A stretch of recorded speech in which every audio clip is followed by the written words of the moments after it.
Well, hello, everybody, and welcome back. And if you are just tuning in with me for the very first time, it's so nice to meet you. And I'm really glad you're here with me today. I am your host, Heather Carey, nutritionist, chef, mom, and a woman who has been around the block with food. I want to open up about real food in relation to health, weight, and our bodies so you can make peace with what you eat.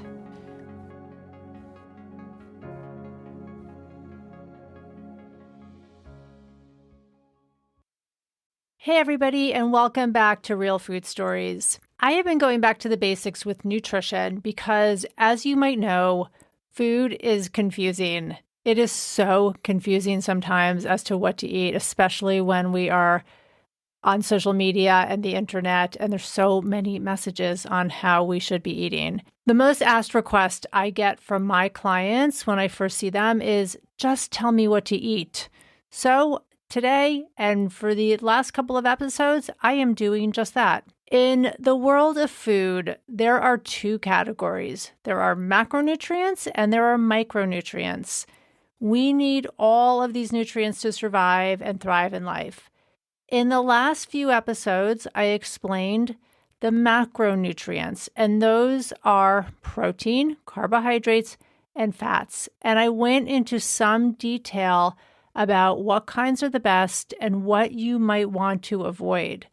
I also talked about some fads and untruths that have developed over the years when it comes to these very important nutrients. We all need to get a good education on food. Food is the one thing that we do every single day.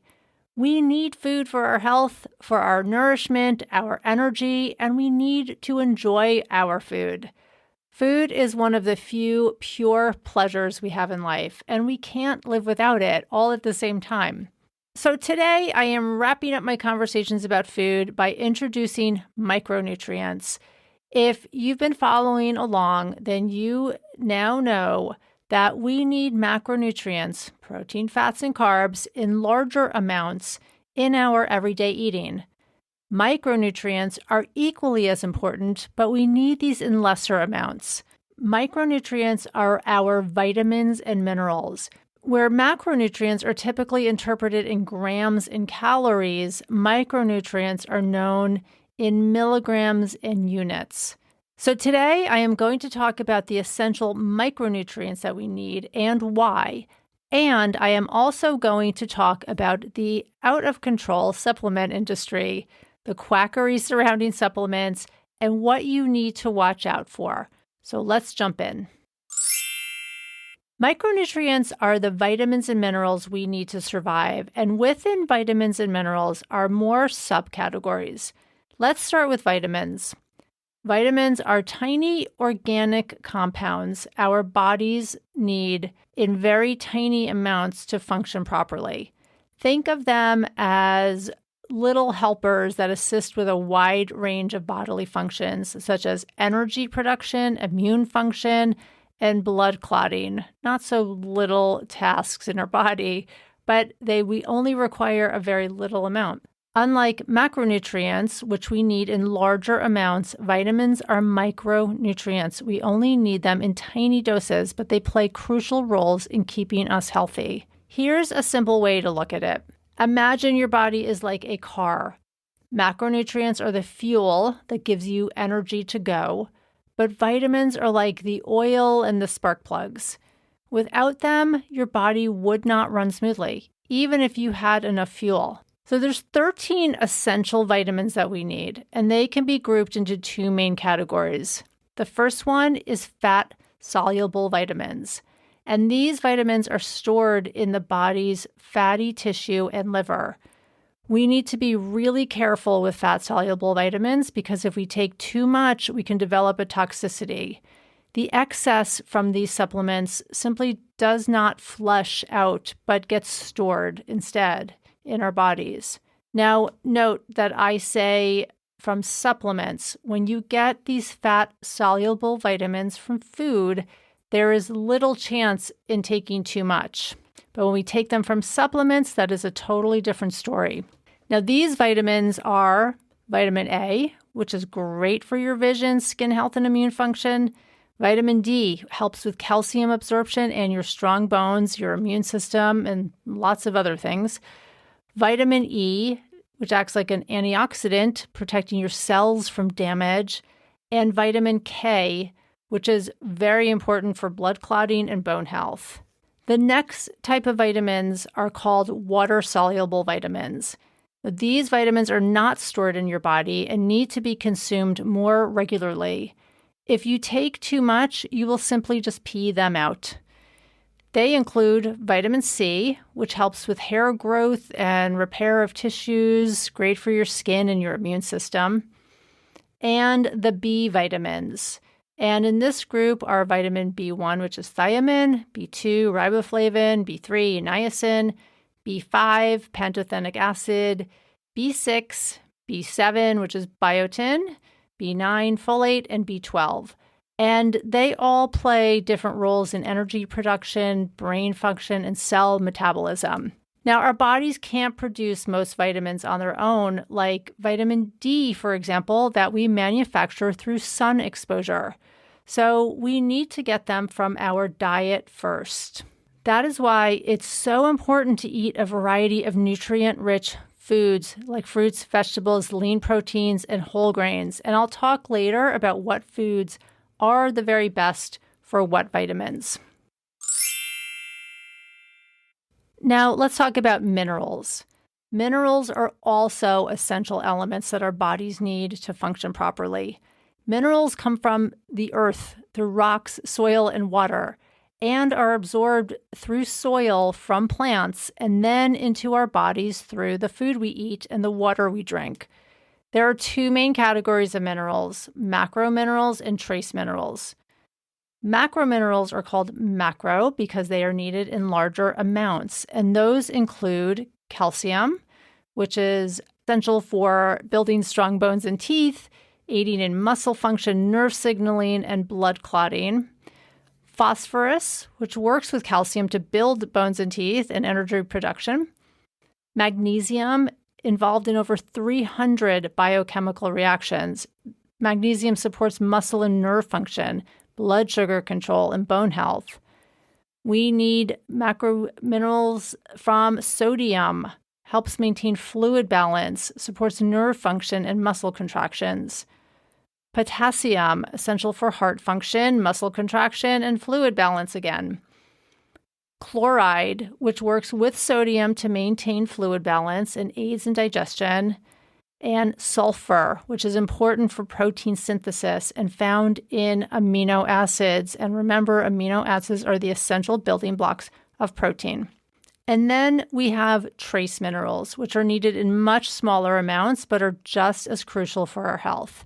And those are iron, which is essential for making hemoglobin, which is your red blood cells, and carrying oxygen into your blood. Zinc supports immune function. Copper helps with iron absorption, red blood cell formation. Manganese, important for bone formation, blood clotting, inflammation. Iodine, essential for thyroid hormone production, which regulates metabolism.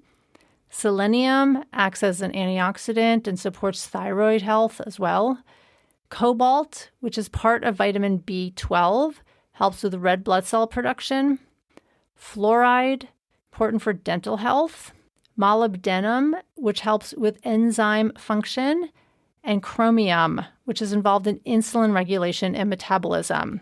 We want to think of trace minerals as the tiny screws and components in a complex machine. Even though they're small, even though we need very little, minuscule amounts, they are vital for keeping everything running smoothly in our bodies. So how do we know how much we need? When you look at a bottle of vitamins and it says micrograms or milligrams and there's percentages, how do we even know how much we need? How exactly do we know how much of any nutrient we need, even protein, fats, and carbohydrates? Well, let me introduce you to the RDA, the Recommended Dietary Allowances. The RDA are a set of nutrient intake values established to meet the nutritional needs of most healthy individuals. And here's how the RDA came about. In the early 20th century, scientists began to recognize the importance of vitamins and minerals for preventing disease and promoting overall health. Before this period, the focus really was about getting enough calories just to avoid starving to death. However, as researchers discovered more about nutrients, they realized that simply eating enough wasn't enough. The quality of the diet mattered greatly. Now, the real push to establish RDAs came during World War II. With the war impacting food supplies and the health of soldiers being a top priority, the U.S. government needed a reliable way to ensure that both military personnel and civilians were getting the nutrients they needed to stay healthy and strong. In 1941, the U.S. National Academy of Sciences established the Food and Nutrition Board. Now, this board was tasked with creating guidelines for nutrient intake that would prevent deficiencies and ensure overall health. They reviewed the latest research, worked with nutrition experts to develop the first set of RDAs, which was published in 1943. The aim was really to set levels that would meet the nutritional needs of nearly all healthy individuals in the population, with a margin of safety to cover variations in needs. Now, since the inception of the RDA, there has been periodic reviews and updated research as new evidence becomes available. The list of nutrients covered has expanded, and the guidelines have become more detailed and sophisticated. The updates ensure that the RDAs reflect the latest scientific understanding of nutrition and health. And believe me, this latest scientific understanding changes a lot. It has been changing decade after decade of what we really know, and it's still continuing to change. In 1997, the RDAs became part of a broader set of guidelines called the Dietary Reference Intake, DRI for short. The DRIs included not only RDA, but also other values such as estimated average requirements. That's the average daily nutrient intake level estimated to meet the requirements of half the healthy individuals in a particular life stage and gender group. So that got divided into infants, children, teenagers, adults, men, women, etc. There is also tolerable upper intake levels, which is the maximum daily intake unlikely to cause adverse health effects, and then the adequate intakes. When there isn't enough evidence to establish an RDA, the AIs, the adequate intakes, are used as a guideline. So today, RDAs are used to guide dietary planning and nutrition education. I use it myself. I know that, we need some sort of guidelines and some kind of rules, and this is where we usually start. They help ensure that people get enough essential nutrients to prevent deficiencies and promote optimal health. And they remain a cornerstone of dietary recommendations, helping people make informed choices about their nutrition. Now, just as a side note, there are then a lot of people who step in and question this and create sometimes crazy diets that don't really make sense. So not everyone follows the dietary recommendations, but it's always a good idea to start with what the RDAs recommend. So RDAs are great, but here's 2 takeaways that I want you to remember. The first, when it comes to vitamins and minerals, or micronutrients, is that more is not necessarily better. So if you believe that taking a 60 milligram vitamin C supplement during cold season might help ward off colds, for example, taking 500 milligrams is not going to ensure that you never get a cold. Vitamins and minerals don't necessarily work this way. We need enough and not too much. Too much can cause other health issues. The second thing I want you to remember is that the very best way to get all these very important vitamins and minerals that we need to function at our best is through food. Vitamins and minerals are found in the food first, not pills. Look at food as your medicine, right? They are filled with all of the nutrients that you need. So why food first? Whole foods like fruits, vegetables, whole grains, nuts, seeds, and lean proteins are packed with a variety of nutrients that our body needs. When you eat these foods, you're not just getting vitamins and minerals, but also other beneficial compounds like fiber, antioxidants, phytochemicals, which all work together to support your health and to help assimilate those essential vitamins and minerals. So, for example, let's go back to vitamin C again. An orange doesn't just provide vitamin C. In case you didn't know, oranges have a high amount of vitamin C in them. Oranges also contain fiber, potassium, and a host of antioxidants that contribute to your overall well-being. So would it be better to take just the vitamin C pill, or would it be better to take and eat the orange? I would always lean towards eating the orange. Another important reason to get your nutrients through food first is better absorption and utilization of your nutrients that you need. So let's take the orange example again. The vitamin C in an orange can help increase the absorption of iron from plant-based foods. Vitamin C and iron work together very nicely to help each other out. Similarly, the fat in avocados, for example, helps absorb fat-soluble vitamins like A, D, E, and K. So eating the avocado, eating the orange, rather than just taking these in pill form is definitely the way to go. So eating a varied diet ensures that you get a balanced intake of all necessary nutrients. Relying on supplements might lead to excessive intake of some nutrients and insufficient intake of others, which can cause imbalances and potential health issues.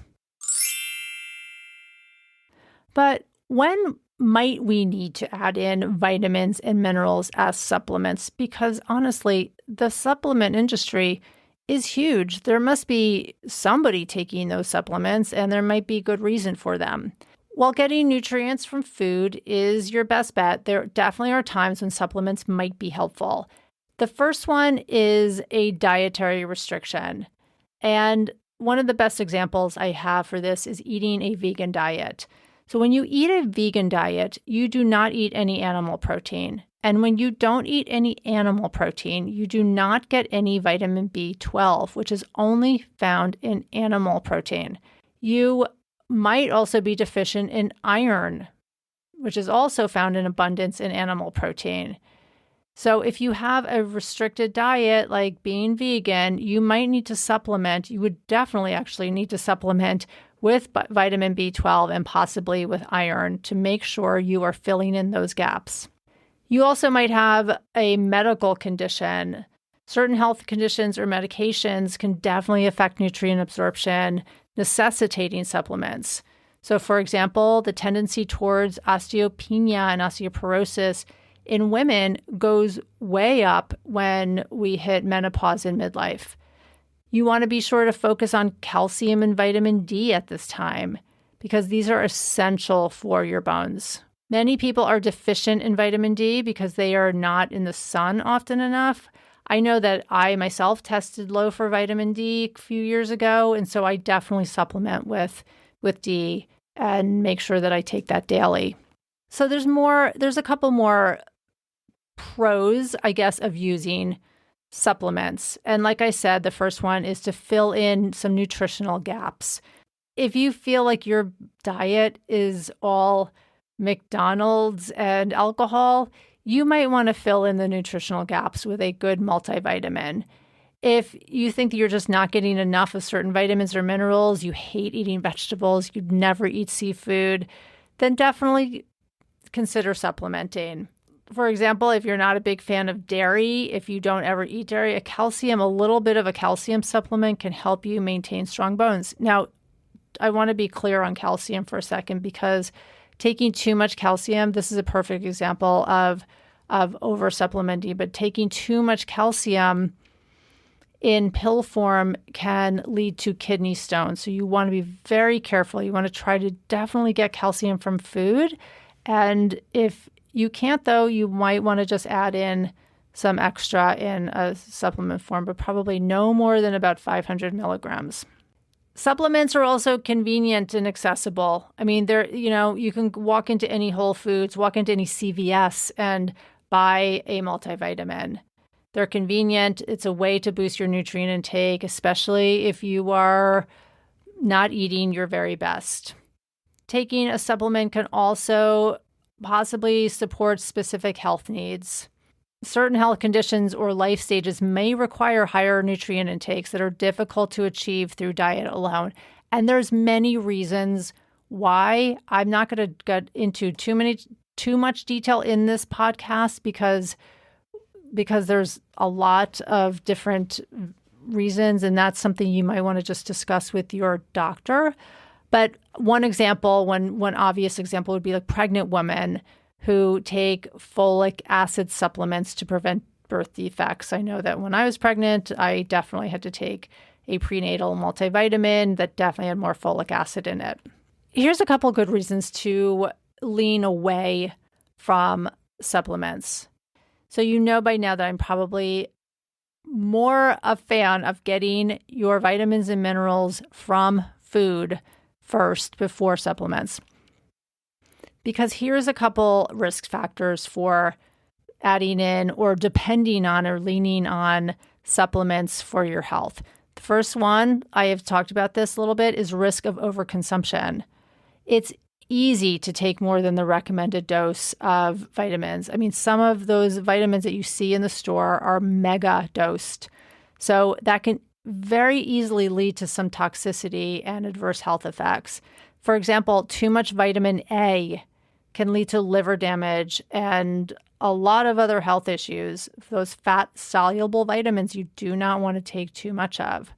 Another one is that they are not a substitute for a healthy diet. You cannot out-supplement your diet.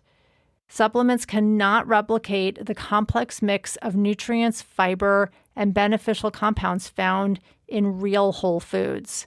So, for example, relying solely on supplements can mean that you're missing out on the health benefits of a balanced diet that's rich in fruits, vegetables, and whole grains that are filled with antioxidants and phytonutrients.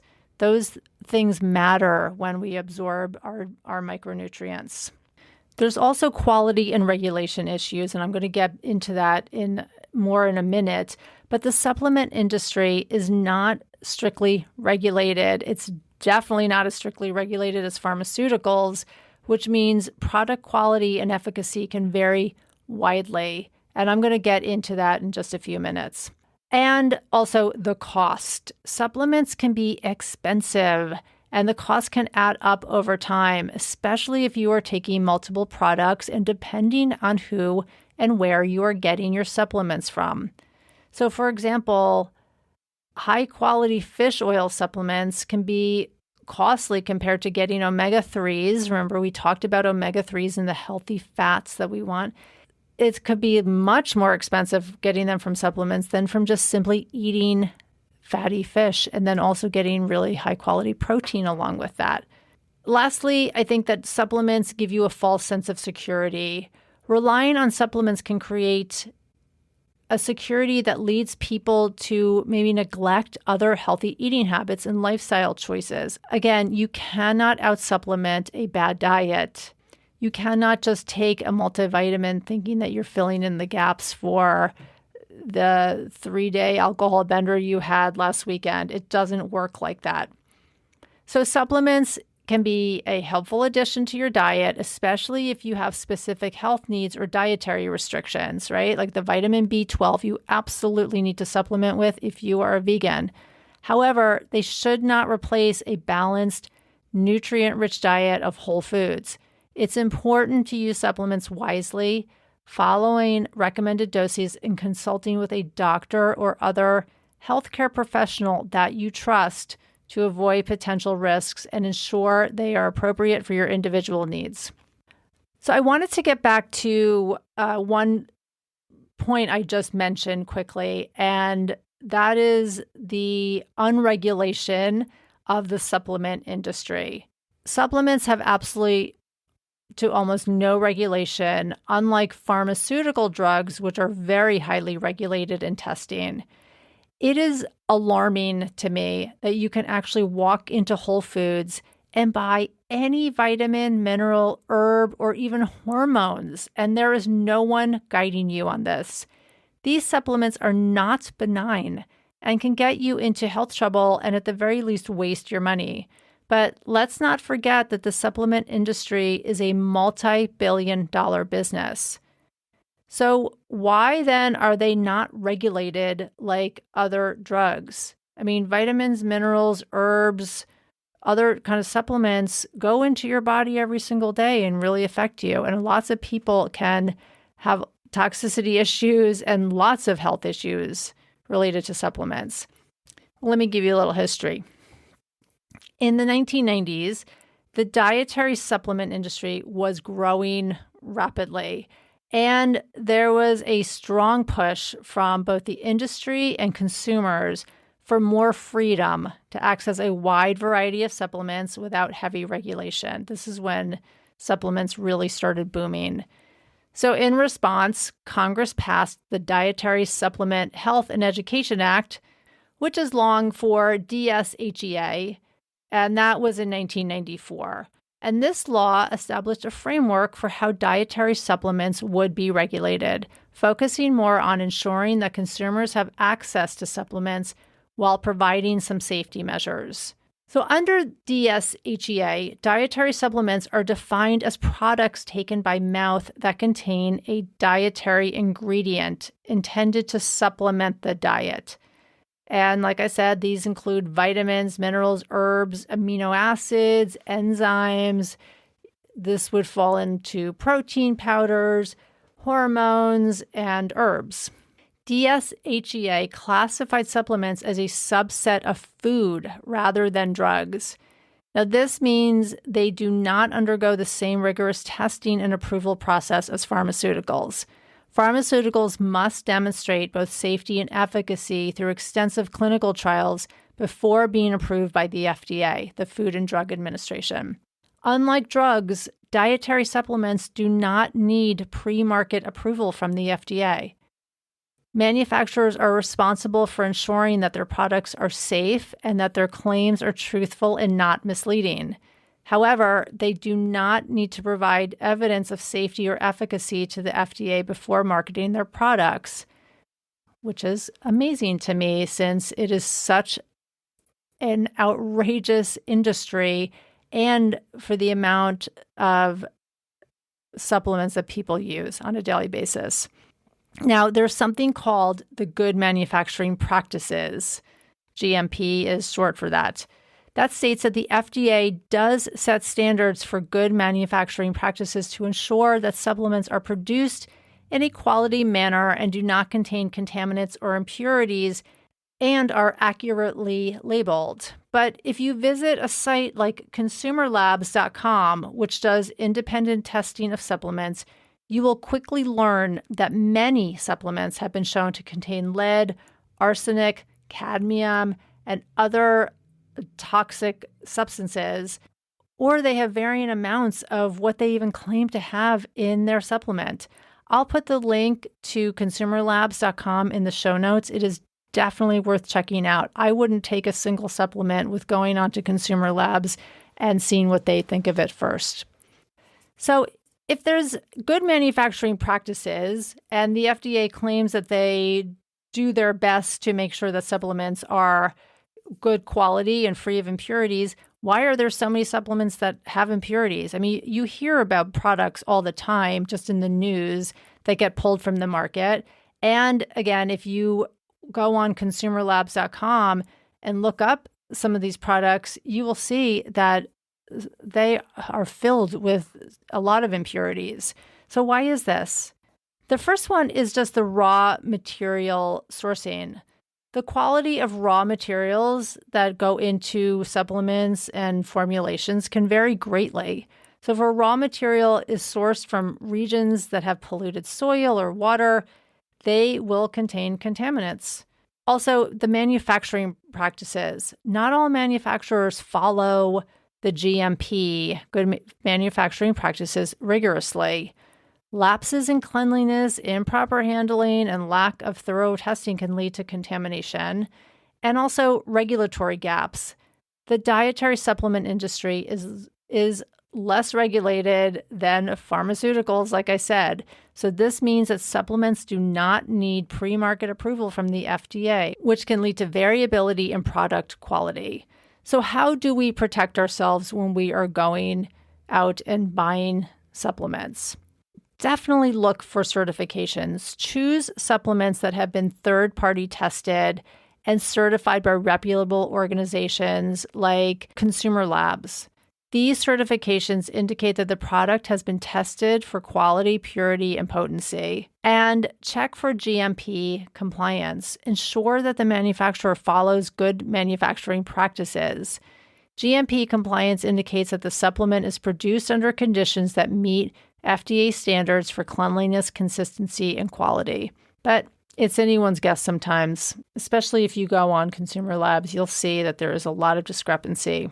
We also want to look out for some really blatant red flags when it comes to just buying supplements, because I understand there's seemingly a product for everything that ails you. And especially if you are in midlife and menopause or just going through middle age, we can get a little desperate. We want answers and we want to feel better and be good. So let's look out for some of these red flags. The first one is that too good to be true claim. Be wary of products that make bold health claims that seem just too good to be true, like balancing hormones or helping you lose weight. These products may be more likely to cut corners on quality than to deliver on their promises. Another sign of red flags and just what I like to call quackery in the supplement industry is the claims of miracle cures. Products that claim to cure or prevent serious diseases such as cancer, diabetes, heart disease, help you balance hormones, help you lose weight, without any scientific evidence is a warning sign to you. So, for example, a supplement that promises to cure cancer or reverse heart disease is making unsubstantiated and really dangerous claims. If a supplement promises quick fixes and rapid results for complex health issues, such as significant weight loss in a short period, like lose 20 pounds in 2 weeks without diet or exercise, this is typical classic quackery. Be warned. A lot of supplements come with testimonials and anecdotal evidence, personal stories from people who have lost the weight by taking their supplement. Jane lost 30 pounds and cured her diabetes with this supplement without any clinical evidence to back it up. That is a red flag of quackery, and stay away. Testimonials are not research. Testimonials are just people saying that this supplement possibly worked for right now. You don't know what happened after they went off the supplement. You don't know anything. So I would stay away from just personal stories of success. The all-natural claim. The words all natural on supplements is definitely a warning sign. Claims that a product is completely safe because it is all natural, implying that natural substances are always safe and effective, is totally false. The words all natural are meaningless in the world of supplements and food. It has absolutely no definition to it. An example would be this natural herb will cleanse your body of toxins without any side effects. It overlooks the fact that natural substances can also be harmful or interact with medications. So natural can mean harmful, or natural can mean nothing. You know, that it just is it's just a marketing term. There's a lot of conspiracy theories that go with some quacky supplements. Suggestions that the medical community or the pharmaceutical industry is hiding the truth from you and that only the supplement company has the real solution. For example, doctors don't want you to know about this natural cure because it would put them out of business, is just pure red flag quackery. Stay away. And then a lack of scientific evidence. Supplements that are marketed without any backing from rigorous scientific studies published in reputable journals should absolutely be looked at with a lot of caution. So a supplement that claims to boost brain power but provides no references to peer-reviewed research is definitely one to question. So how do we find good supplements and supplements that are reputable, and okay to take. Before starting any new supplement, especially if you have health concerns, definitely consult with a healthcare provider or a registered dietitian or nutritionist.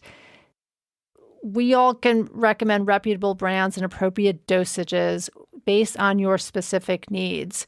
Now, however, know that some alternative healthcare providers like naturopaths and functional medicine doctors push and sell loads of supplements, many of them unnecessary and a waste of money and can be harmful.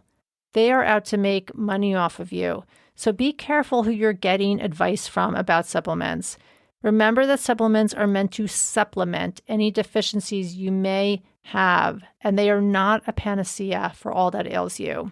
You can also stay informed about recalls and warnings. You can go on the FDA website and there are alerts.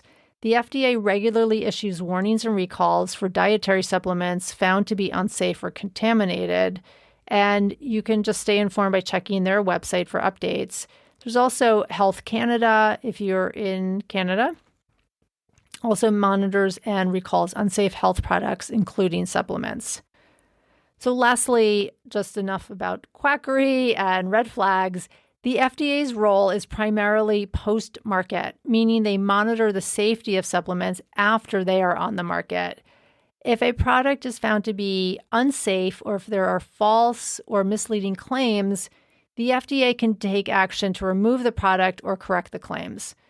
But all supplements have to say somewhere in their labels something like the FDA has not evaluated these statements. So if, for example, you see your bottle of biotin that you're taking because your hairdresser said biotin was great for hair loss, just know that the bottle can say this without any evidence. Biotin, which is vitamin B7, by the way, has limited research done for hair loss. So now you're getting your advice from the person who cuts your hair and not from somebody credible.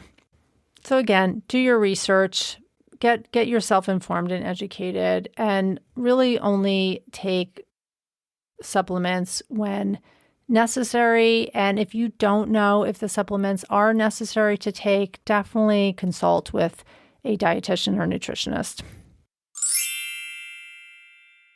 Let's talk about the best foods now to get the most bang for your buck and the most vitamins and minerals into your diet.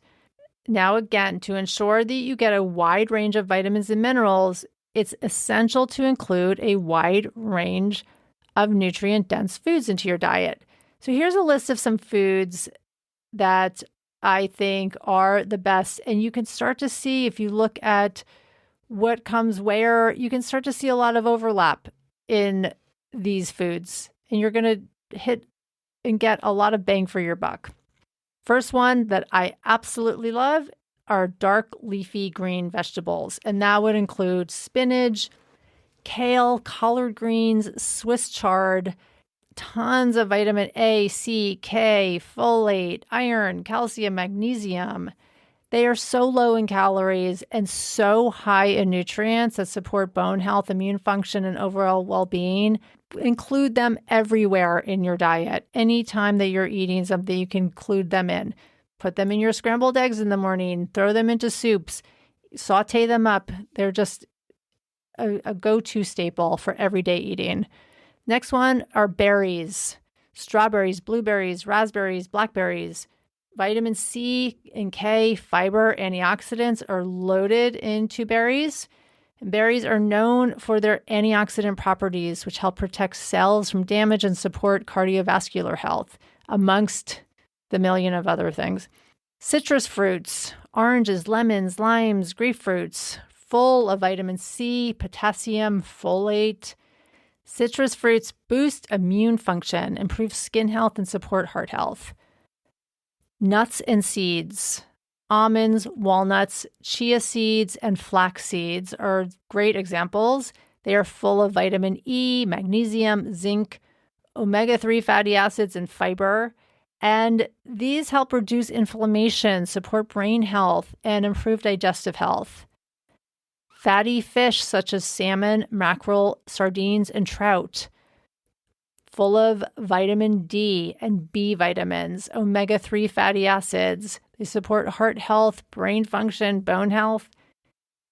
Dairy products, if you can tolerate dairy products, are full and really great sources of calcium, vitamin D, B12, and phosphorus. And dairy products are crucial for bone health, nerve function, and muscle function. Whole grains, brown rice, quinoa, oats, whole wheat, just to start, are full of B vitamins, iron, magnesium, and fiber, and they support energy production, digestive health, and heart health. Legumes and beans, such as lentils, chickpeas, black beans, and peas, are full of protein and fiber and iron and B vitamins and magnesium and potassium. And legumes and beans are a great source of plant-based protein. They support muscle function and improve gut health. Cruciferous vegetables like broccoli, Brussels sprouts, cauliflower, and cabbage are full of vitamin C and K, folate, fiber, and other phytonutrients. These help reduce risk of chronic diseases and support detoxification processes in the body, right? We can detox without having to use weird supplements. We have food for that. And eggs are full of vitamins B12, D, A, and choline. Eggs are a complete protein source and support brain health and eye health. And finally, red and orange vegetables like carrots, sweet potatoes, red peppers, tomatoes, high in vitamin A and C and potassium. Excellent for eye health, immune function, and skin health. Including a variety of these nutrient-dense foods in your diet ensures you get a broad spectrum of essential vitamins and minerals. This diverse diet supports overall health, boosts immune function, enhances energy levels, and reduces the risk of chronic diseases. So I think if you've been listening to my other podcasts about macronutrients and then my podcast now on micronutrients, I hope that you can see a pattern here of what we should be eating. We're eating the rainbow of fruits and vegetables. That's number one. We're eating really great whole grains. We're eating plant-based proteins, some animal proteins, especially from fatty fish. This is all ensuring that you get a wide variety of your best nutrients. Oh, and nuts and seeds too. Don't want to forget those. As a bonus for listening, feel free to download my vitamin and mineral guide that will show you what each vitamin and mineral does for you, along with the best ways to get these micronutrients from food. That link will definitely be in my show notes. Now, I know there's so much to cover when it comes to my micronutrients, just like I had felt with the macronutrients. There's so much to cover. So two things I definitely didn't cover today were, number one, micronutrients that you absolutely need as a woman in midlife and menopause. And the second one that I did not cover is the hugely controversial side of the supplement industry, and that is herbal formulas, hormone balancing supplements, protein powders, and other supplements that are not vitamins and minerals. And there are an abundance of them. And I definitely want to debunk that too. So as before, like I said, I realized very early on while I was creating this podcast that the business of supplements was so enormous. And this was going to take 2 podcasts to go over. So that will be up on the next episode next week, along with a Q&A of my most asked questions I get from listeners and clients on supplements. So stay tuned for that. As always, thank you so much for being here today and taking a listen to my talk about micronutrients and how incredibly important they are for you and how to get your supplements. And the key takeaway is to get your micronutrients from food first and then fill in the gaps. Have a great day, everybody, and I'll see you next week. And as always, if you loved this podcast, please consider gifting me with a 5-star review. It is so helpful for me to get the word out on real eating, our real bodies, and real food stories. Thank you so much and have a great week. Bye for now.